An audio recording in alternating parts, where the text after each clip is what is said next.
அஸ்ஸலாமு அலைக்கும் வரஹ்மத்துல்லாஹி வபரகாத்துஹு. நாங்கள் ஏற்கனவே 10வது கேள்வி வரைக்கும் 2023 முற்பு பேப்பரில் வந்து பார்த்திக்கிறோம். ஓகே, அப்போ நாங்கள் இன்றைக்கி 11வது கேள்வியிலேருந்து பார்ப்போம். 11வது கேள்வி, 2 ஏபி கேஸ் A2 கேஸ் சහ 2B gas. 2 AB gas A2 gas சහ 2B கேஸ். சரியா? எனும் முதன்மை தாக்கத்தில் ஏபி கேஸின் செறிவு C mole decimetre -3 C mole decimetre -3 செறிவு காணப்படுதா? ஆக உள்ள போது ஏபி கேஸின் மறையும் வீதம் R mole decimetre -3 second -1.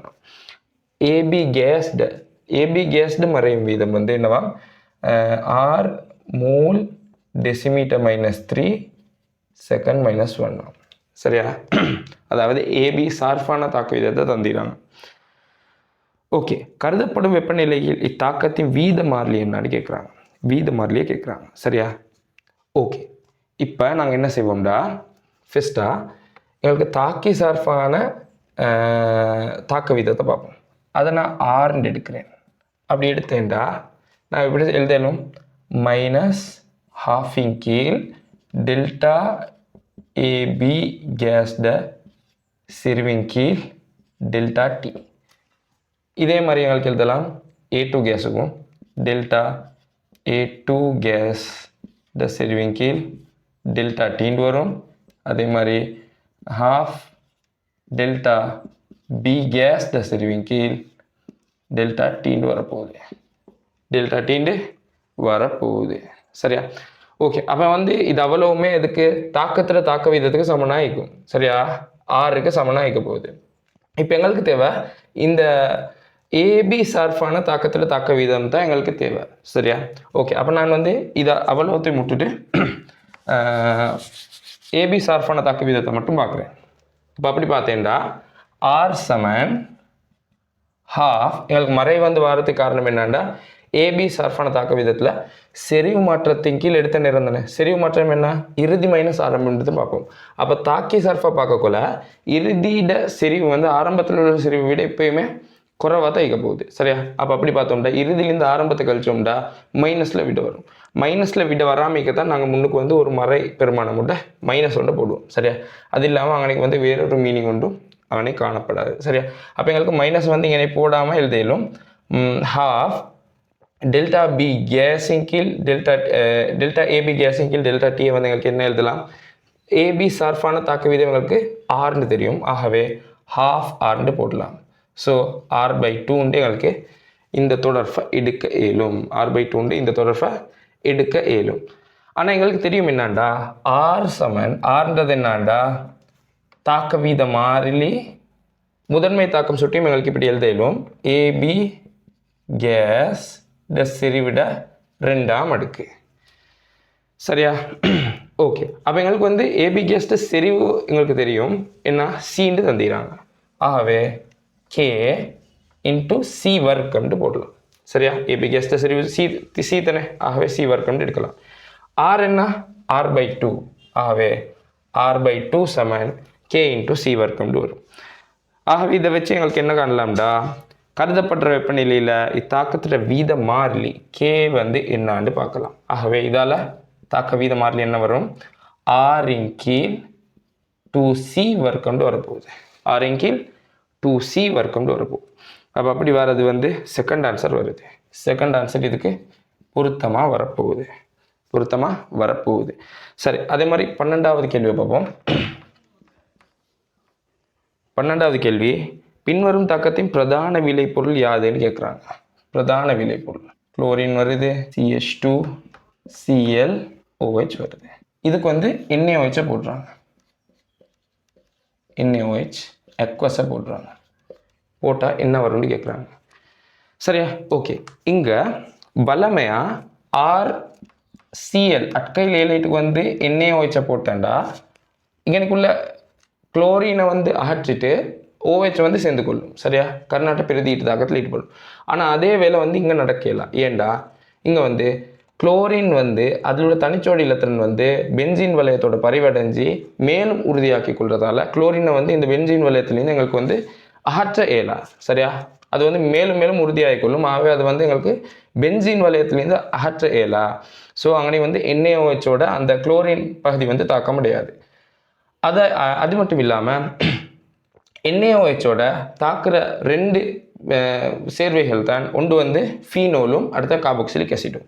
Phenol வந்து எப்படியானதுண்டா ஃபீனோல் அடுத்த நான் கார்பாக்சிலிக் ஆசிட் எடுக்கிறேன். கார்பாக்சிலிக் ஆசிட் ரெண்டுமே NaOHோட தாக்கக்குள்ள இங்கனைக்கு பென்சீன் வளையத்தோட இணைஞ்சிற அந்த OHல வந்து O- Na+ மாறப்போகுது. இங்கேயும் RCOO Na+ மாறப்போகுது. சரியா? ஓகே. அது மட்டும் இல்லாமல் அப்போ வந்து இங்கனைக்கு வந்து O- Na+ மாறலாம்.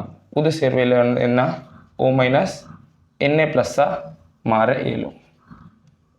அடுத்தது குளோரின் வந்து இங்கே மாறல, அது அப்படியே வரும். CH2Cl இது வந்து ஒரு முதல் கார்போகற்றையனோட இணைஞ்சுகிற குளோரின். ஆகவே இதை வந்து அகற்ற 7 மாண்டு பார்த்தோம்டா அந்த இதை வந்து அகற்ற எங்களுக்கு 7. சரியா? இது வந்து 2 படியில் தாக்கம் நடக்கும். சரியா? இந்த படி வந்து இந்த பிரதியீட்டு தாக்கம் வந்து 2 படியிலும் நடக்கும், ஒரு படியிலும் நடக்காது. ஏண்டா இது வந்து ஒரு பரிவுக்குட்படுத்தப்பட்ட கார்போகற்றையன்றதால. சரியா? இப்போ CH2லேருந்து Cl வந்து வெளியேற்றப்படும் ஒரு படியில், அதுக்கப்புறம் OH- வந்து இன்னொரு படியில் வந்து CH2ஓடு வந்து சேர்ந்து கொள்ளும். சரியா? ஆகவே அப்படி சேர்றதால CH2OH வரப்போகுது. CH2OH வரப்போகுது. சரி, அப்போ அப்படி பார்த்தோம்னா இதுக்கு வந்து சரியான ஆன்சர் வந்து வருது என்ன? 5th ஆன்சர் சரியாக வரும். 5th ஆன்சர் வந்து இதுக்கு சரியான ஆன்சராக வரப்போகுது. சரி, 13வது கேள்வி பார்ப்போம். 13வது கேள்வி, ஒரு H2O2 நீர்க்கரைசலானது திணிவுப்படி 51% H2O2வினை கொண்டுள்ளது. இம்மாதிரியின் 1 கிராமினை அமில K2Cr2O7னால் ஒட்சியேற்றம் செய்வதற்கு அதன் 25 சென்டிமீட்டர் கணம் H2O2 25 சென்டிமீட்டர் கணம் தேவைப்பட்டது எனின் K2Cr2O7 கரைசலின் மூலர் செறிவு என்னன்னு கேட்குறான். சரி, இப்போ ஃபஸ்ட்டாக வந்து எங்களுக்கு H2O2க்கும் Cr2O7 இடையிலான தாக்கத்தை பார்த்துட்டு Cr2O7 தாக்கம் பார்த்தோம்டா Cr2O7 வந்து Cr3+க்கு தாழ்த்தப்படும். அதோட H2O2 வந்து O2க்கு ஒட்சியேற்றப்பட போகுது. சரியா? ஓகே. அப்போ இங்கே வந்து +6லேருந்து +3க்கு போகுது 3 வந்து நாங்கள் இங்கே போடக்கொள்ள ஒரு ஆக்சிஜனுக்கு வந்து 3/2 வரும். சரியா? ஆகவே நான் அதை வச்சுக்கொள்கிறேன். அதோட இங்கே வந்து -1லேருந்து 0 போகுது. ஆகவே 1 இது, அதுவும் இங்கே ஒரு குரோமியத்தை பார்க்கல 1/2 வரும். ஆகவே நான் மொத்தமாக 2ஆல் பெருக்கிறேன். அப்போ இங்கே 3 வரும், இங்கே 2 வரும், 3 வரும், அங்கே 2 வரும். ஆகவே இப்போ வந்து என்ன 2 வரும், சாரி 2 வராது, இன்றைக்கி வந்து ஹாஃப்லேருந்து அரைவாசி ஆகும். ஆகவே இன்றைக்கி வந்து 1 தான் வரப்போகுது. அப்போ அது பிரச்சனை இல்லை. இதுக்கப்புறம் நாங்கள் வந்து ஏற்றத்தை சமப்படுத்துவோம். ஏற்றம் என்ன வருது? இங்கே வந்து 2 குரோமியம் வருது, 2 குரோமியம். ஆகவே ஏற்றம் வந்து 6+, இங்கே 2- வருது. ஆகவே 2- வர சொல்லியும் நாங்கள் இங்கே 8H+ இங்கே சமப்படுத்த போடுறேன். 8H+ இங்கே நான் சமப்படுத்த போட போகிறேன். சரியா? ஓகே. அப்போ சமப்படுத்த போட்டேன்டா 8 ஹைட்ரஜன் இங்கே 6 ஆகவே மொத்தம் 14 வருது. 14 ஹைட்ரஜன்டா நான் இங்கே 7 H2O போடுறேன். 7 H2O போட போகிறேன்.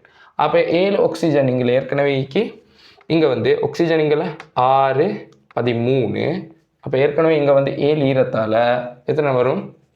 3 ஆக்சிஜன் இங்கே வரப்போகுது. சரியா? ஓகே. இப்போ திணிவுப்படி 51% H2O2 தந்திராங்க. திணிவுப்படி 51%, அதாவது 100 கிராம் H2O2 ஈக்கக்குள்ள அதில் கரைசல் H2O2 கரைசலில் 51 கிராம் தூய H2O2 காணப்படும். ஆகவே 1 கிராமில் 51/100 வரும். சரியா? இது வந்து என்ன? 1 கிராமில் உள்ள H2O2 தூய சதவீதம். சரியா? தூய திணிவு.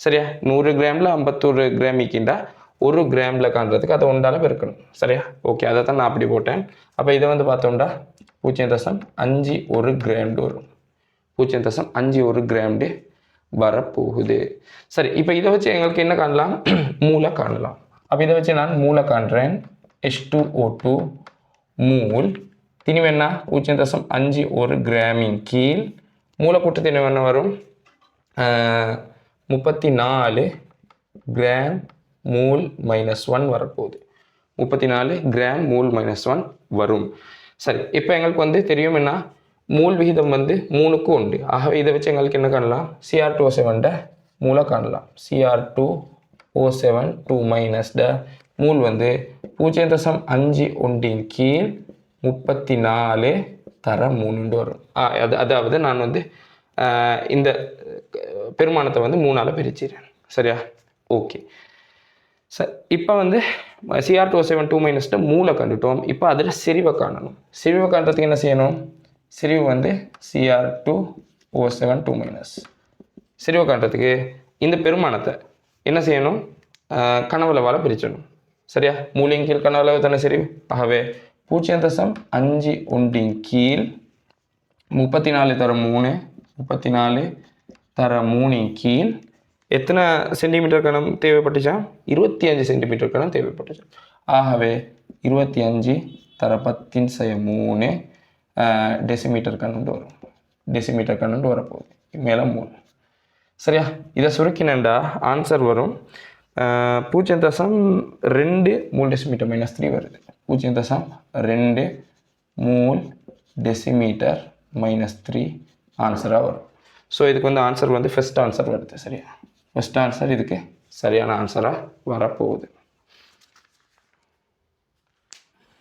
சரி 14வது கேள்வி போகும் நீர்க்கரைசல் ஒன்று கரையம் எஸ்ஸினை C மூல் டெசிமீட்டர் -3 செறிவில் கொண்டுள்ளது சரியா நீர்க்கரைசல் ஒன்றிக்கலாம் அது என்ன செய்யலாம்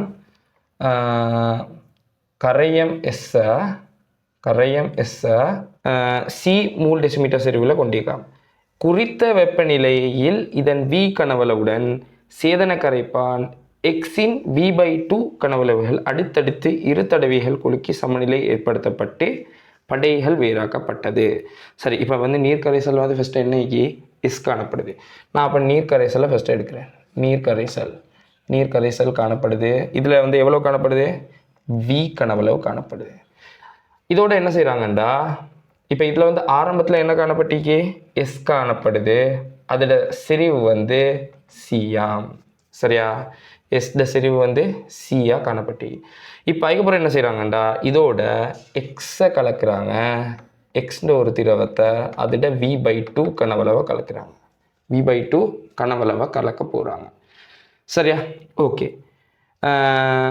சேதன திரவம் எக்ஸிற்கும் நீருக்கும் இடையிலான எஸ்ஸின் பங்கீட்டு குணகம் டி எனின் KD எனின் சரியா KD தந்திங்கன்னா KD தந்திக்கு சேதன திரவம் எக்ஸுக்கும் அதாவது சேதன திரவம் எக்ஸுக்கும்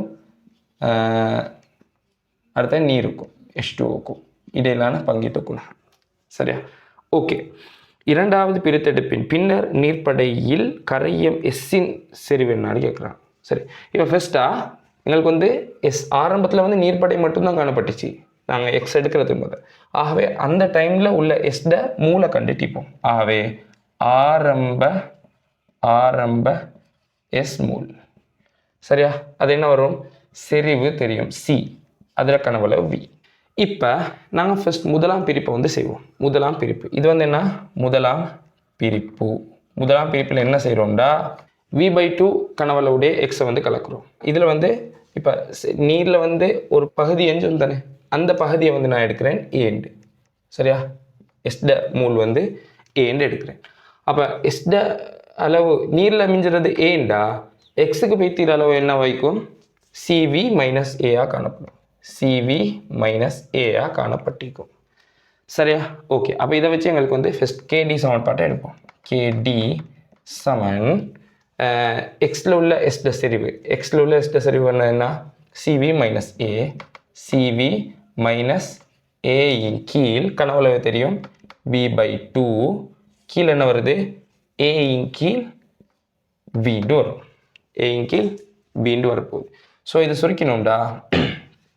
சுருக்கினோம்டா வி கேன்சல் ஆகும். 2 மேலே போனேன்டா 2 சிவி மைனஸ் ஏயின் கீழ் ஏண்டு வரும். ஸோ இதை என்ன சுருக்கினடா கேடி இன்ட்டு ஏ சமன் 2சிவி மைனஸ் 2ஏ வரும். ஆகவே இது இங்கே எடுத்து வரேன். இங்கே எடுத்து வந்தேன்டா எங்களுக்கு வந்து ஏ வந்து பொதுவாக எடுக்கலாம். கேடி ப்ளஸ் 2 சமன் 2சிவி வரும். அப்போ இதை வந்து நான் ஏ வந்து எல்வாய் மாற்றுறேன். 2சிவி கீழே கேடி சக 2 வரும். சரியா? ஓகே. இப்போ வந்து நாங்கள் வந்து ஏ அதாவது நீர்ப்படையில் முதலாம் பிரிப்பின் பின்னர் நீர்ப்படையில் ஏ எஞ்சிற மூளை வந்து கண்டுட்டோம். எஸ்ட மூளை வந்து கண்டுட்டோம். இப்போ என்ன செய்வோம்டா 2ஆம் பிரிப்பில் என்ன நடக்குதுன்னு பார்ப்போம். சரியா? 2ஆம் பிரிப்பில் நீர் அதுலேயும் எவ்வளோ எடுக்கிறோம்? பி கனவுல எடுக்கிறோம்.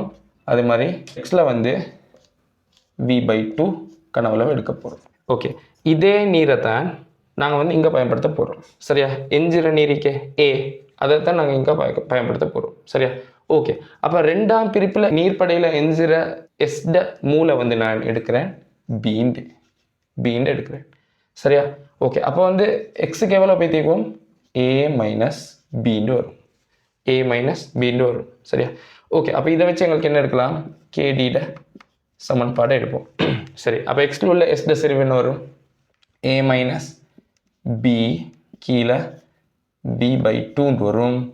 கீழே பியின் கீழ் வீண்டு வரப்போகுது. சரியா? ஓகே. அப்போ இங்கே வியும் கேன்சல் ஆகும். 2a மைனஸ் பி கீழே வீண்டு வரும். அப்போ இதை வந்து நான் என்ன சுருக்கினேன்டா கேடி இன்ட்டு பி சமன் 2a மைனஸ் 2b வரப்போகுது. அப்போ இதை வந்து வச்சு எங்களுக்கு என்ன காணலாம்? பியை வந்து எல்வாய் மாற்றலாம். பி எல்வாய் மாற்றினேன்டா கேடி சக 2 சமன் 2a வரும்.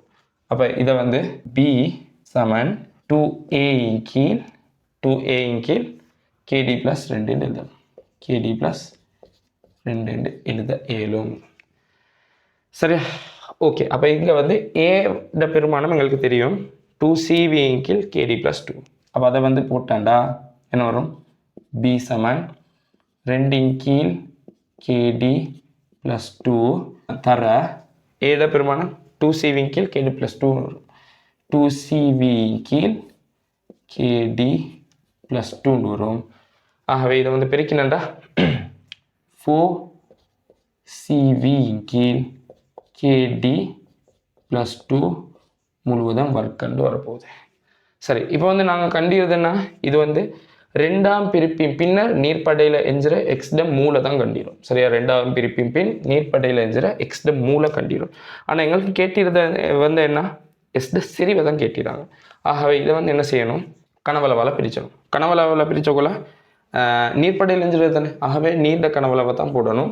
ஆகவே நீர்ட கனவளவை போட்டோம்டா என்ன செய்யும்? இனி வந்து கீழே வி வரும். வியும் கேன்சல் ஆகும். அப்படி கேன்சல் ஆகினாடா லாஸ்ட்டுக்கு 4C கீழ் கேடி ப்ளஸ் 2 முழுவதையும் வர்க்கண்டு வரப்போகுது. ஸோ இதுக்கு வந்து ஆன்சர் வந்து 4th ஆன்சர் வருது. சரியா? 4th ஆன்சர் வந்து சரியான ஆன்சராக வரும். சரி. 15வது கேள்வி. இப்படியான ஒரு கிராஃப் ஒன்று தந்துட்டு சொல்கிறாங்க. ஒரு குறித்த செறிவுடைய ஓரமில மென்மூலம் பியின் 25 சென்டிமீட்டர் கனம் ஆனது அதே செறிவுடைய HCl கரைசலினால் வலுப்பார்க்கப்பட்ட போது கரைசலின் pHல் ஏற்படும் மாறிகை அருகே தரப்பட்டுள்ளது. அதே குறித்த செறிவுடைய பியை விட உயர் அயனாக்க மாறிலி பெறுமதியுடைய பிரிதொரு ஓரமில மென்மூலம் டியின் 25 சென்டிமீட்டர் கனம் ஆனது அதே செறிவுடைய HClனால் வலுப்பார்க்கப்படின் பின்வரும் கூற்றுக்களில் எது தவறானதுன்னு கேட்குறாங்க. சரி. இப்போ வந்து இந்த தரவில் தந்திராங்க. இது வந்து ஒரு மென்கார வண்ணமில நியமிப்பு. சரியா? மென்கார வண்ணமில நியமிப்பு. இதில் 2 மென்காரங்கள் வேறு வேறு டைமில் வந்து பாவிச்சுறாங்க. அதில் ஒரு மின்காரத்தில் வந்து கேபி, அதாவது இங்கே அயனாக்க மாறிலி தானே, கேபி வந்து பீடத்தை விட, பி மின்னமிலத்தை விட மின்காரத்தை விட டிக்கு அதிகமாக. சரியா? டிக்கு வந்து அதிகம்னு சொல்கிறாங்க. ஓகே, இப்போ கேள்விக்கு போவோம். அது மாதிரி அது மட்டும் இல்லாமல் இதில் வந்து ஒரே செறிவுடைய ஒரே கனவளவுடைய என்ன மின்காரங்கள் தான் பாவிச்சுறாங்க. அதே மாதிரி ஒரே செறிவுடைய ஒரே கனவளவுடைய வண்ணமிலம் HCl தான் பாவிக்கப்படுது. இங்கு PQS என்பன மென்மூல கரைசல்களுக்கு குறித்த கனவளவு HCl சேர்க்கப்பட்ட சந்தர்ப்பங்களை குறிக்கின்றது. இங்கே PQSன்ற சந்தர்ப்பங்கள் தந்திராங்க, அதுதான் சொல்லியிருக்கேன். ஓகே, ஒன்றாவது, நியமிப்புக்கு முன் மென்மூல கரைசல் Dயின் pH ஆனது Bயின் pHஐ விட உயர்வானது அப்படின்னு சொல்லி. சரி, இப்போ இதில் வந்து KB வந்து எதுக்கு கூட, Dக்கு வந்து Bயை விட கூட. அதால் என்ன சொல்ல வராங்கண்டா, இப்போ பாருங்கள், உதாரணமாக இப்போ நான் மென்மூலம் ஒன்று எடுக்கிறேன், NH4OH எடுக்கிறேன். அது வந்து பகுதி அயனாக்கமடையக்குள்ள NH4 + சக OH - எக்வஸ்ட்னு வரும். சரியா? ஓகே, அப்போ இதில் வந்து நான் KB எழுதக்குள்ள எப்படி வரும்? NH4 + எக்வஸ்ட் செறிவு OH - எக்வஸ்ட் செறிவு கீழே NH4OH எக்வஸ்ட் செறிவுன்னு வரப்போகுது. அப்படி தானே? சரி, இப்போ டி வந்து பீடத்தை விட கூட அதிகம் அப்படின்னு சொல்கிறாங்கண்டா என்ன அர்த்தம்டா, இந்த ரெண்டு செறிவுகளுடையும் பெருக்கம் வந்து NH4OH செறிவிட பெருக்கத்தை விட அதிகமாக இதில் டியில். சரியா? ஆகவே OH - செறிவு வந்து எப்படி ஆயிக்கும்? டியில் வந்து பீட உள்ள OH - செறிவை விட அதிகமாக காணப்படும். சரியா? அப்போ பியில் உள்ள OH - செறிவை விட டியில் உள்ள OH - செறிவு அதிகமாக காணப்படும். ஏன்? KB வந்து அதிகம்ன்றதால. ஆகவே தனியாக டி கரைசல் மட்டும் உள்ள சேர்வையில் வந்து OH - செறிவு அதிகம்ன்றதால pH வந்து பியில் உள்ளதை விட அதிகமாக காணப்பட போகுது. சரியா? அப்போ அப்படி பார்த்தோம்டா, ஃபஸ்ட்டாக வந்து நாங்கள் டியை வந்து பிக்கு பதிலாக போட்டிருந்தோம்டா pH வந்து மேலேருந்து ஸ்டார்ட் ஆகிக்கும். சரியா? மேலேருந்து ஸ்டார்ட் ஆகி இருக்கும். சரியா? ஓகே, இது வந்து டிக்கு வந்ததாக காணப்பட்டிருக்கும். சரி, இப்போ பார்ப்போம். அப்போ ஃபஸ்ட் கூற்று என்ன? இது pHஐ விட உயர்வானது, பிஎன் pHஐ விட உயர்வானது டிக்கு. ஆகவே அந்த கூற்றை வந்து என்ன சரின்னு எடுப்போம். அந்த கூற்று சரி. அடுத்த ரெண்டாவது, சந்தர்ப்பம் Pயில் இரு மின்மூலங்களினதும் சந்தர்ப்பம் Pயில் இரு மின்மூலங்களினதும் நியமிப்பு நிலை கரைசல்கள் தாங்கள் தொழிற்பாட்டை வெளிக்காட்டும். அந்த கூற்று சரி. சரியா? இன்னைக்கு சடிதியாக மாற்றம் ஏற்படுற இடமைக்கு தானே இந்த பெரிய ஒரு ஸ்டீப் கொண்டு வருது. அது வரைக்கும் இங்கனைக்குள்ள பகுதி அவ்வளவுமே தாங்கள் வளையங்களாக காணப்படும். அதாவது அந்த இடத்துல வந்து மென்னமிலமும் அதிட உப்பும் காணப்படும். சரியா? மென்னமிலமும் அதிட உப்பும் காணப்படும். நாங்கள் வந்து HCl கனவளவு வந்து மெதுவாக தன்னை சேர்த்து கொண்டு வரோம். ஆகவே கொஞ்சம் கொஞ்சமாக மின்னமிலத்தோட மின்காரத்தோட வண்ணமிலம் வந்து முதல்ல தாக்கமடையும். எது வரைக்கும்? மின்காரம் முடிய காட்டியும். மின்காரம் முடியும் வரைக்கும் வண்ணமிலம் தாக்கமடைய கரைசலில் வந்து எஞ்சி மின்காரம் காணப்படும். அதோட வண்ணமிலத்தோட தாக்கமடைகிற மின்காரம் வந்து உப்பாக மாற்றப்படும். ஆகவே அப்படி மாற்றப்படுறதால மின்காரமும் உப்பும் மின்காரத்தோட உப்பும் அந்த கரைசலில் எஞ்சி காணப்பட போகுது. அது வரைக்கும் HCl வந்து காணப்படாது. சரியா? ஆகவே அந்த டைம் வரைக்கும், இந்த நேரம் வரைக்கும் மின்காரமும் அதில் உப்பும் காணப்படுறதால அந்த இடம் வரைக்கும் தாங்கள் கரைசலாக தொழிற்படும். இதுக்கு அங்கே என்ன நடக்குதுண்டா, கரைசலில் வந்து மின்காரம் முடியுது. HCl வந்து நாங்கள் ஓவராக போட்டு மின்காரம் முடியுது. மின்காரம் தாக்கமடைஞ்சு முடிஞ்சோன்னே அங்கே வந்து HCl வந்து எஞ்ச போகுது. HCl எப்போ எஞ்சுதோ, அது ஒரு வண்ணமிலம் இல்லையா, வண்ணமிலம் ஒன்று எப்போ எஞ்சுதோ அந்த கணத்தில் வந்து pH சடிதியாக ட்ராப் ஆகும். pH சடிதியாக ட்ராப் ஆக போகுது. கிட்டத்தட்ட 3-4 அன்னளவா pH வந்து வரப்போகுது. சரியா? ஓகே, ஆகவே இங்கே நியமிப்பு நிலை கரைசல்கள் தாங்கள் தொழிற்பாட்டை வெளிக்காட்டும்ன்றது கூற்று சரி. அப்போ P வரைக்கும் அது இல்லாட்டி அதை விட கொஞ்சம் கீழே உள்ள இடம் வரைக்கும் தாங்கள் தொழிற்பாட்டை வெளிக்காட்ட போகுது. ஸோ ரெண்டாவது கூற்று சரியாக வரும். அடுத்த மூணாவது வந்து நியமிப்பு நிலை S இல் இரு கரைசல்களினதும் pHகள் ஒன்றுக்கொன்று சமனானவை. அந்த கூற்றும் சரி. சரியா? ரெண்டிலையும் பாருங்கள் வந்து ரெண்டுடையும் செறிவுகளும் கனவளவும் சமனாக தான் எடுக்கிறோம். சரியா? ரெண்டுடையும் செறிவுகளும் கனவளவும் சமனாக எடுக்கிறதால ரெண்டுக்கும் வந்து முடிகிற கட்டம் வந்து ஒரே மாதிரி தான் வரப்போகுது. சரியா? ஒரே மாதிரி தான் வரப்போகுது. சரி, அப்போ அந்த மூணாவது கூற்றும் சரியாக வரும். நாலாவது, நியமிப்பு நிலை கியூவில் டியின் கரைசலை விட டியின் கரைசலை விட பியின் கரைசல் உயர்வான பிஹெச்சினை கொண்டிருக்கும். அந்த கூற்று பிழை. சரியா? ரெண்டுலேயும் பாருங்கள், நான் ஃபஸ்ட்டாக சொன்ன மாதிரி தான் இங்கே வந்து என்ன கியூட புள்ளி வந்து மாறாமல் தான் காணப்படும். மேலே வந்து ஆரம்பத்தானத்தில் வந்து டீட வந்து கேபி வந்து பெருசு சுட்டியும் ஆரம்பத்தானத்தில் பிஹெச் வந்து அதிகமாக காணப்பட போகுது. சரியா? ஆகவே இன்றைக்கி வந்து கியூ வந்து ரெண்டுலேயும் வந்து மாறாது, ரெண்டுக்கும் ஒரே மாதிரி தான் வரும்.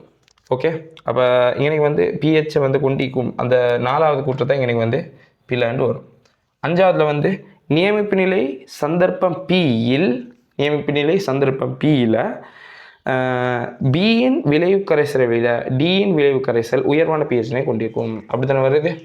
டிட என்ன விளைவு கரைசல் வந்து உயர்வான பிஹெச்சை வந்து கொண்டு காணப்படும். சரியா? ஓகே, அப்போ இதன்படி 4th ஆன்சர் தான் பிழையான ஆன்சராக வரும். 16வது கேள்வி, குளோரினின் ரசாயனவியல் தொடர்பான பின்வரும் கூற்றுக்களுள் சரியானது எதுன்னு கேட்குறாங்க. ஃபர்ஸ்ட் கூற்று, இதன் ஒட்சோ அமிலங்கள் யாவற்றிலும் குறைந்தபட்சம் ஓர் இரட்டை பிணைப்பு உண்டு அப்படின்னு சொல்லி. குளோரின் ஒட்சோ அமிலங்களில் நாங்கள் 4 பார்ப்போம். HOCl, HClO2, HClO3, அடுத்தது HClO4. சரியா? ஓகே, இப்போ வந்து HOCl கட்டமைப்பை பார்த்தோம்னா ஹைட்ரஜன், ஆக்சிஜன், குளோரின் இப்படி வரும். இன்னைக்கு தான் பிழையாக போகுது. இன்னைக்கு வந்து ஒரு பிணைப்பு தான் வரும். சரியா? இன்னைக்கு ஒரு பிணைப்பு தான் வரும். ஆகவே இதில் வந்து 2 தனிச்சோடி இலத்திரன்கள் வரப்போகுது. அதே மாதிரி HClO2ல வந்து ஹைட்ரஜன் வரும், ஆக்சிஜன், குளோரின், அப்புறம் டபுள் பாண்ட் ஆக்சிஜன் வரும். ஆகவே இங்கே வந்து 2 தனிச்சோடி இலத்திரன்கள் சம்பந்தப்படும். HClO3ல வந்து hydrogen, oxygen, chlorine, oxygen, oxygen. ஆகவே இங்கே தனிச்சோடி இலத்திரனோடு சம்பந்தப்படும். HClO4ல hydrogen, oxygen, chlorine, oxygen, oxygen, oxygen. சரியா? ஓகே, அப்போ குறைந்தபட்சம் ஒரு இரட்டை பிணைப்பேனும் காணப்படும் அப்படின்ற கூற்று பிழை. ஏண்டா HOCl வந்து இரட்டை பிணைப்புகள் காணப்படாது, அங்கே வந்து ஒற்றை பிணைப்புகள் மட்டும்தான் காணப்படும். ஸோ அந்த கூற்று பிழை. ரெண்டாவதுல அலசன் ஹைட்ரேட்டுகளிடையே HCl மிக வலிமையான அமிலமாகும். இல்லை, HCl நான் இப்போ பார்ப்பேன். அலசன் ஹைட்ரேட்டில் ஃபஸ்ட்டாக HF, HCl, HBr, HI இப்படி பார்த்தோம்டா HF மட்டும் இங்கே மின் அமிலமாக காணப்படும். மீதி HCl, HBr, HI எல்லாமே வன் அமிலங்களாக காணப்படும். சரி, இப்போ இந்த வன் அமிலங்கள் எது மிக வன் அமிலம் அப்படின்னு பார்த்தோம்டா அதுக்கு பார்க்க வேண்டியது கூட்டம் வழியே நாங்கள் மூலகங்களில் கூட்டம் வழியே கீழே போக பிணைப்பு நீளம் வந்து அதிகரித்து கொண்டு போகும். பிணைப்பு நீளம் அதிகரிக்கிறதால பிணைப்பு பிரிகை சக்தி வந்து குறைவடையும். அந்த பிணைப்பை வந்து உடைச்சிறதுக்கு நான் கொடுக்க வேண்டிய சக்தி வந்து குறைவாக தேவைப்படும். சரியா? கூட்டம் வழியே. அப்போ பிணைப்பு பிரிகை சக்தி குறைவாக தேவைப்படுறா H+ விடுவிக்கிற ஆற்றல் வந்து அதிகரிக்கும். H+ விடுவிக்கிற ஆற்றல் வந்து என்ன செய்ய போகுது? அதிகரிக்க போகுது. அப்போ H+ விடுவிக்கிற ஆற்றல் அதிகரிச்சுட்டா அமில வலிமை அதிகரிச்சிடும். ஸோ அப்படி பார்த்தோம்டா HI வந்து என்ன மிக வன் அமிலமாக காணப்படும். அதாவது அமில இயல்பு கூட HCl விட அமில இயல்பு வந்து என்ன அதிகமாக காணப்படும். ஸோ இங்கே வந்து மிக வலிமையான அமிலம் என்று சொல்லிடுறது பிள்ளை. HI தான் மிக வலிமையான அமிலமாக வரும். அடுத்தது மூணாவது, அமோனியாவுடனான தாக்கத்தில் இது இருவழி விகாரத்துக்கு உட்படுகின்றது. குளோரின் தானே கேட்குறாங்க. Cl2 அமோனியாவோட தாக்கினண்டா நைட்ரஜனும் N2வும் HClலும் வரப்போகுது. N2வும் HClலும் வரும். ஸோ இது வந்து இன்றைக்கி வந்து இருவழி விகார தாக்கம் சம்மந்தப்பட்டதில்லை. ஸோ அந்த கூற்றை வந்து நாங்கள் இங்கே பிளாண்ட் எடுப்போம். அடுத்தது நாலாவது, இதன் ஒட்சோ எதிரயன்களின் உறுதி ClO-, ClO3-, ClO2- எனும் போக்கில் அதிகரிக்கின்றது. அந்த கூற்று பிழை. உறுதி ஒற்றை அன்னையன்களோட உறுதி வந்து ClO minus ClO2 minus ClO3 minus ClO4 minus அப்படிதான் அதிகரிச்சோம். சரியா? ஒற்றையற்ற எண் அதிகரிச்சு இங்கே உறுதி அதிகரித்து கொண்டு போகுது. அஞ்சாவதுல அலசன் மூலக்கூறுகளில் Cl2 உயர் பிணைப்பு சக்தி உடையது. அந்த கூட்டு தான் சரி. சரியா? பிணைப்பு பிரிகை சக்தி வளமையா கூட்டம் வழியை நான் ஃபஸ்ட்டு சொன்ன மாதிரி தான் கூட்டம் வழியை கீழ் நோக்கி செல்லக்குள்ள பிணைப்பு பிரிகை சக்தி பிணைப்பு நீளம் அதிகரிச்சும் அதால் பிணைப்பு பிரிகை சக்தி குறையும். ஆகவே பிணைப்பை வந்து உடைச்சலத்துக்கு கொடுக்க வேண்டிய சக்தி வந்து எங்களுக்கு குறைவாக தேவைப்படும்.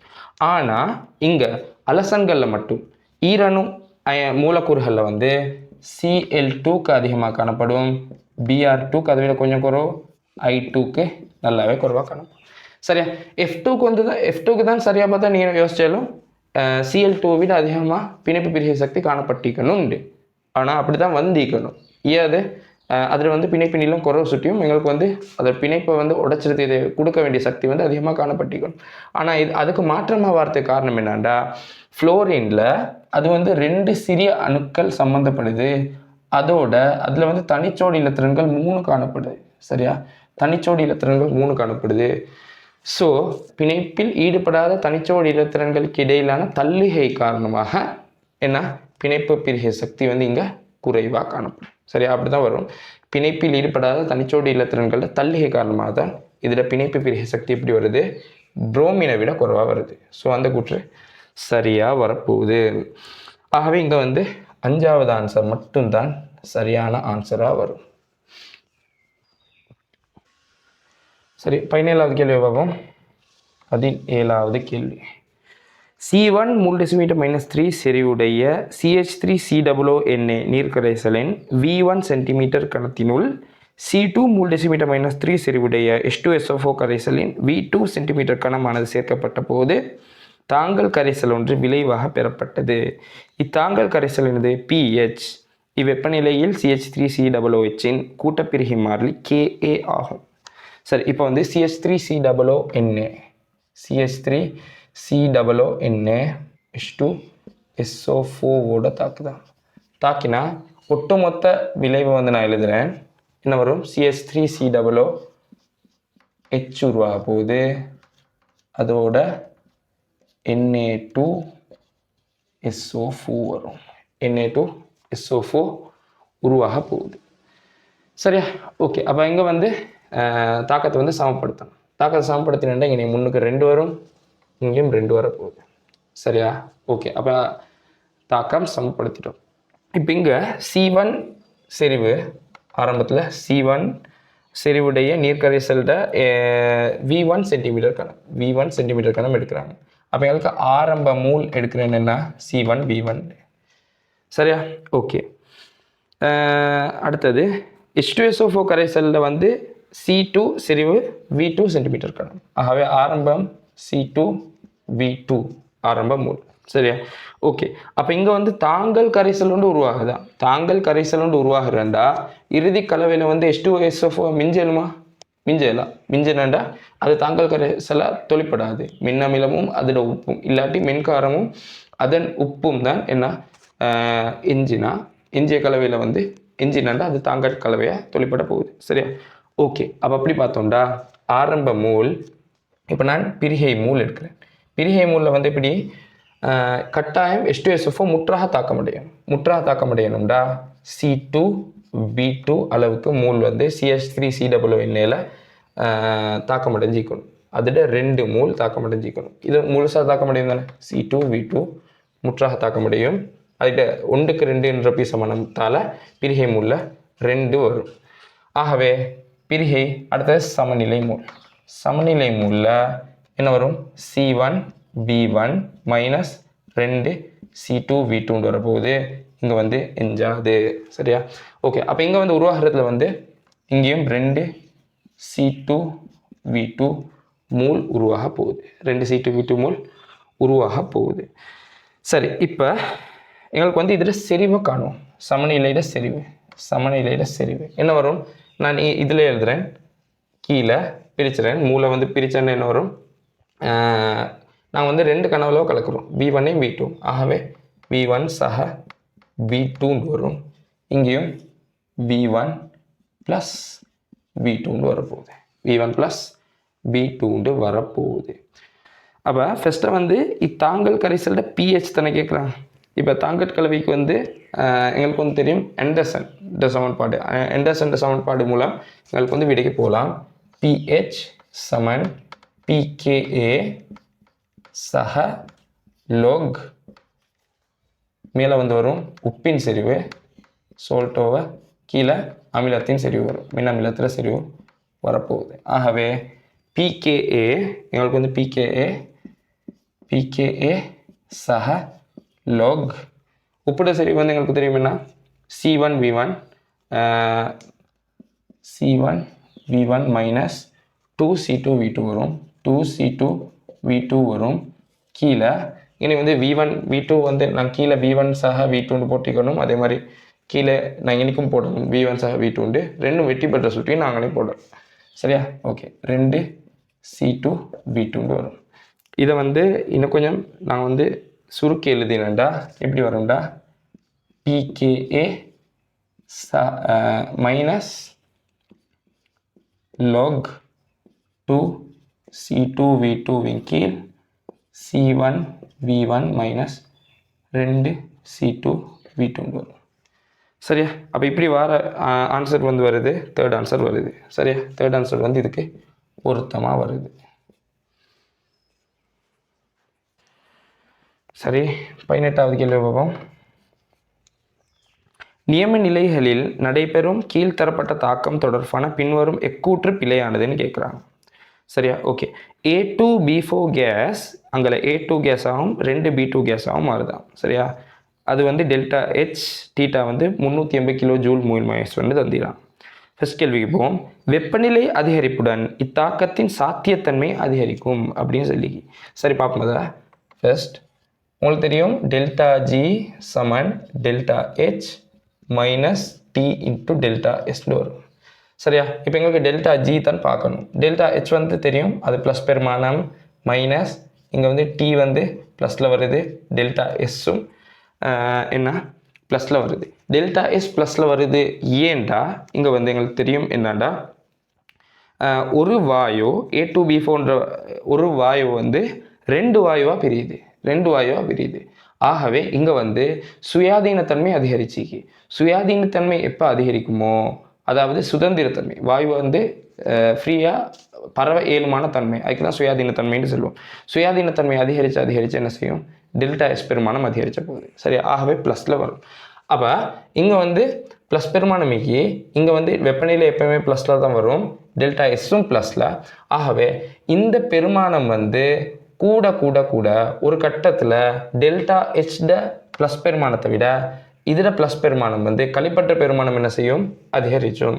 ஆகவே வெப்பநிலை கூட கூட ஒரு கட்டத்தில் வந்து இந்த டெல்டா H ப்ளஸ் பெருமானத்தை விட கழிப்பற்ற பெருமானம் அதிகரிக்கும். அந்த டைம் டெல்டா G என்ன செய்யும், மைனஸாக மாறப்போகுது. சரியா? ஓகே, அப்போ அந்த டைம் வெப்பநிலை அதிகரிப்போட இத்தாக்கத்தில் சாத்தியத்தன்மை அதால் அதிகரிச்சா போகுது. சரியா? ஓகே, அப்போ அந்த கூற்று வந்து சரியாக வரும். அடுத்து ரெண்டாவது கூற்று, A2B4 solid A2 கேஸ் சக 2B கேஸ் எனும் தாக்க வெப்ப உள்ளுறை மாற்றம் ப்ளஸ் 380 கிலோ ஜூல் மூல் மைனஸ் 1ஐ விட உயர் நேர்க்கணியமானது. இங்கே வந்து A2B4 solidன்னு தந்திராங்க. சரியா?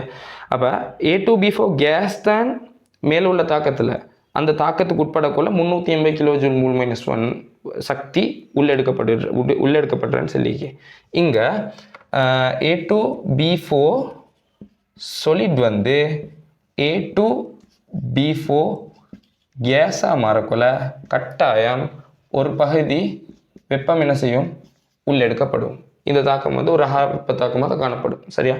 ஓகே, அப்போ அந்த உள்ளெடுக்கப்படுற வெப்பத்தையும் இந்த தாக்கத்தோட அது கூட்டணும்னாங்க. கூட்டினாட கட்டாயம் 380 கிலோ ஜூல் மூல் மைனஸ் 1 அதிக அளவு வெப்பம் வந்து இதுக்கு வந்து உள்ளெடுக்க வேண்டி ஏற்படும். ஸோ இதுக்கு வந்து ரெண்டாவது கூற்று வந்து சரியாக வரும். அதால் அடுத்த மூணாவது கூற்று, நியம நிலைகளில் மேற்படி தாக்கத்தின் மூலம் 1 மோல் B2 கேஸ் உருவாகும் போது ஏற்படும் நியம வெப்புள்ளுறை மாற்றம் 190 கிலோ ஜூல் மூல் மைனஸ் 1. அந்த கூற்று சரி தானே? மேலே பாருங்கள், 2 B2 கேஸ் உருவாக கொள்ள தான் 380 கிலோ ஜூல் மூல் மைனஸ் 1. ஆகவே ஒரு B2க்கு வந்து அதை வந்து ஹாஃபாக பிரிச்சாண்டா வரும். சரியா? ஆகவே 190 kJ மோல் மைனஸ் ஒன்றது சரி. அடுத்தது 4வது A2B4 கேஸ் அது 2A கேஸ் ஆகவும் 2B2 கேஸ் ஆகவும் எனும் தாக்க வெப்புள்ளரை மாற்றம் 380 kJ மோல் மைனஸ் 1 விட குறைந்த நேர்க்கணியம் உடையது. அந்த கூற்று பிழை. சரியா?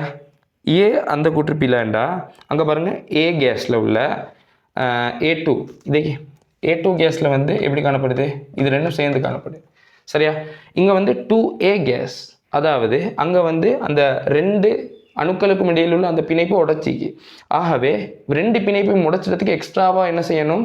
வெப்பத்தை வந்து உள்ளே எடுக்கணும் நாங்கள். சரியா? வெப்பத்தை வந்து எக்ஸ்ட்ராவாக நாங்கள் உள்ளே எடுக்கணும். ஆகவே அதால் அந்த கூற்று வந்து பிழையாகும். அப்போ தாக்க வெப்புள்ளுரை மாற்றம் வந்து 380 kJ மைனஸ் ஒன்னை விட குறைந்த நேர்க்கணியம் இல்லை, கூடிய நேர்க்கணியம். எங்களுக்கு வந்து அதிகமாக வெப்பத்தை வந்து உள்ளெடுக்க வேண்டி ஏற்படும். ஸோ அந்த கூற்று அன்னைக்கு பிழையாக போகுது. 5வது A2B4 கேஸின் நியம வெப்புள்ளரையை காட்டிலும் A2 கேஸ் 2B2 கேஸ் இன் நியம வெப்புள்ளரை உயர்வானது. அந்த கூற்று சரிதானே? இது வந்து ஒரு அகவெப்பத்தாக்கம். இது ஒரு அகவெப்பத்தாக்கம்ன்றதால உங்களுக்கு தெரியும் கிராஃபில் தாக்கிகளோட வெப்புள்ளரை விட விளைவுகளோட வெப்புள்ளரை வந்து எப்பயுமே அதிகமாக தான் காணப்பட போகுது. ஸோ அந்த கூற்று வந்து என்ன? சரியாக வரப்போகுது. ஆகவே இங்கே வந்து பிழையாக வர்றது வந்து ஃபோர்த் ஆன்சர் மட்டும்தான். ஃபோர்த் ஆன்சர் மட்டும்தான் இங்கே வந்து பிழையாக வரப்போகுது. ஓகே, 19வது கேள்வி. டேனியல் கலம் தொடர்பான பின்வரும் கூற்றுக்களில் எது சரியானது? டேனியல் கலம்ன்றது என்னாண்டா அனோட் மின்வாயா நாகத்தையும் கேத்தோட் மின்வாயா செப்பையும் பயன்படுத்தி தயாரிக்கப்பட்ட களத்துக்கு தான், ரசாயன களத்துக்கு தான் நான் சொல்லுவோம் என்ன டேனியல் கலம்டு. சரியா? ஓகே, அப்போ ஃபர்ஸ்ட் கூற்றுப்போம். ZN மின்வாய் நேர் மின்வாயாக தொழிற்படுகின்றது அப்படின்னு சொல்லி. சரி, இப்போ வந்து நாகம் வந்து என்ன எனோட் இல்லையா? எனோட். ஆகவே எனோட்ல நடக்கிற தாக்கம் என்ன? எனோட் தாக்கம் ZN solid என்ன செய்யும்? ZN 2+ aqueous ஆகவும் 2 இலத்திரனை விடுவிக்கும். அதே நேரம் கேத்தோட்ல என்ன நடக்கும்? அதில் வந்து Cu2+ aqueous சக 2E அங்கே Cu solid படிய போகுது. சரியா? ஓகே, அப்போ அப்படி ZN மின்வாயுடாக இலத்திரன்கள் என்ன செய்யும்? வெளியேற போகுது. இலத்திரன்கள் வெளியேறும். செப்பு வந்து அந்த இலத்திரனை பெறும். சரியா? செப்பு வந்து அந்த இலத்திரனை பெறப்போகுது. ஸோ இலத்திரன் வந்து போகிற திசைக்கு எதிர் திசையில் என்ன நகரும்? மின்னோட்டம் நகரப்போகுது. மின்னோட்டம் நகரப்போகுது. அப்போ மின்னோட்டம் எப்பயுமே நேர் மின்வாயிலேருந்து எதிர் மின்வாயை நோக்கி நகரும். ஸோ அப்படி பார்த்தோம்டா ZN வந்து என்ன மின்வாய்? எதிர் மின்வாய். ZN வந்து எதிர் மின்வாயாக தொழிற்படக்கூடியது. ஸோ நேர் மின்வாய் இல்லை, எதிர் மின்வாய். அடுத்தது 2வது Cu மின்வாயில் Cu2+ அயன் செறிவு அதிகரிப்புடன் களத்தின் மின்னியக்க விசை குறைகின்றது. ஓகே, Cu2+ அயன் செறிவு கூடக்குள்ள என்ன நடக்கும்? இது வந்து சமநிலையில் தான் வருமே, சமநிலையில் வரும். ஓகே, அப்போ Cu2+ செறிவு அதிகரித்தக்குள்ள என்ன நடக்கும்? தாக்கம் வந்து முன்னோக்கி நகரும். சரியா? தாக்கம் வந்து Cu2+ செறிவு வந்து அதிகரித்தக்குள்ள தாக்கம் வந்து முன்னோக்கி நகரும். அப்போ அப்படி நகர்றதால Eθ கேத்தோட மின்னியக்க விசை என்ன செய்யும்? அதிகரித்த போகுது. அப்படி அதிகரிச்சதால உங்களுக்கு தெரியும் Ecelθ மின்னியக்க விசை சமன் Eθ cathode minus Eθ anode. ஆகவே கேத்தோட மின்னியக்க விசை அதிகரிச்சதால Ecelθ அதிகரித்த போகுது. ஆகவே மின்னியக்க விசை என்ன செய்யும்? களத்தில் மின்னியக்க விசை குறைகின்றதுன்னு சொல்லிக்கு ஆனால் சரியாக பார்த்தா அதிகரித்த போகுது. அடுத்தது 3வது ZN மின்வாயின் மேற்பரப்பளவை அதிகரிக்கும் போது களத்தின் மின்னியக்க விசை அதிகரிக்கின்றது. இல்லை, மின்னியக்க விசை வந்து தங்கிற காரணிகளில் வந்து மேற்பரப்பு வந்து தங்கி இல்லை. சரியா?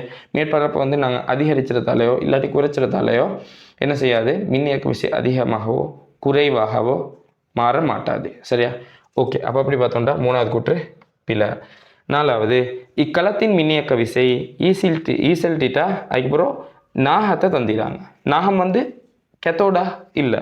ஈசல்டிட்டாவில் வந்து ஃபஸ்ட்டாக கெத்தோட் தான் வரணும். ஆகவே ஃபஸ்ட்டாக வந்து செப்பிட என்ன குறியீடு தான் வந்திக்கும். ஆகவே அங்கனைக்கு வந்து அதால் பிழையாகுது. அடுத்தது 5வது, களம் தொழிற்படும் நிலையில் நேரயன்கள் செப்பு மின்வாயை நோக்கியும் எதிரயன்கள் நாகம் மின்வாயை நோக்கியும் நகரும். சரியா? ஓகே. களம் தொழிற்படக்குள்ள என்ன நடக்கும்? நாகத்தினூடாக இலத்திரன்கள் வெளியேற போகுது. சரியா? வெளியேறி கரைசல்ல வந்து நாகம் Zn2+ எக்வஸா மாறப்போகுது. Zn2+ எக்வஸா மாறப்போகுது. ஆகவே இங்கே வந்து நேரயன்கள் வந்து அதிகரித்து போகுது. நாக கரைசலில் வந்து இந்த கரைசல் எனோட் கரைசலில் வந்து நேரயன்கள் அதிகரித்து போகுது. அதை வந்து நடுநிலைப்படுத்துறதுக்காக இந்த உப்பு பாலத்தினூடாக எதிரயன்கள் இந்த எனோட் அறைக்கு வந்து நகரப்போகுது. எனோட் அறைக்கு நகரும். ஆகவே எதிரயன்கள் வந்து Zn மின்வாயை நோக்கி நகரும், நேரயன்கள் வந்து செப்பு அறையை நோக்கி நகரப்போகுது. சரியா? ஓகே. அப்போ அப்படி பார்த்தோம்னா 5வது கூற்று மட்டும்தான் சரி. ஸோ இதுக்கு வந்து சரியான ஆன்சர் 5வது ஆன்சர் வரும். 5வது ஆன்சர் சரியான ஆன்சராக வரப்போகுது. அடுத்தது 20வது கேள்வி. 20வது கேள்வியில் எனக்கு தந்திராங்க நைட்ரோ பென்சினில் ஒரு பருவி கட்டமைப்பு அல்லாததுன்னு கேட்குறாங்க. சரியா? ஓகே. இப்போ நாங்கள் நைட்ரோ பென்சினை பார்த்தோம்டா பென்சின் வளையம் வரும், அதோட நைட்ரஜன் டபுள் பண்ட் ஆக்சிஜன் சேர்ந்திக்க போகுது. இந்த ஆக்சிஜனுக்கு மறையேற்றம் வரும், நைட்ரஜனுக்கு ப்ளஸ் வரப்போகுது. சரியா? ஓகே. இந்த நைட்ரஜன் வந்து எப்படியானதுன்னா இங்கே எப்படி நடக்கும்? பரிவு நடக்கிறதால இந்த டபுள் பண்ட் உள்ள பண்ட் வந்து இங்கே போகும், இல்லாட்டி நைட்ரஜன் இங்கே சேரப்போகுது, இல்லாட்டி பென்சின் வளையத்துக்குள்ளுக்கும் பரிவு நடக்கும். சரியா? ஓகே. அப்போ அப்படி நடக்கிறதுல வராத ஒரு சேர்வை என்னாண்டா 2வது வராது, 2வது இடம் பெறாது. 2வது எப்படி வந்திக்கு? நைட்ரஜனோட சேர்ந்திர கார்பனிக்கு தானே, அந்த கார்பனில் வந்து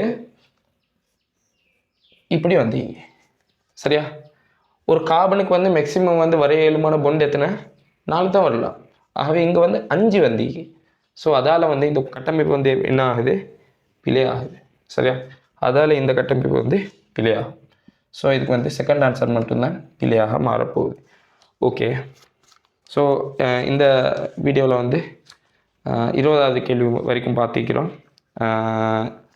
அடுத்த எபிசோடில் வந்து 21வது கேள்வியிலேருந்து பார்ப்போம் இன்ஷா அல்லாஹ். இப்படி ஒரு டிஸ்கஷன் நடக்குதுன்னு உங்களோட ஃப்ரெண்ட்ஸுக்கும் இதை வந்து ஷேர் பண்ணுங்கள். சரியா?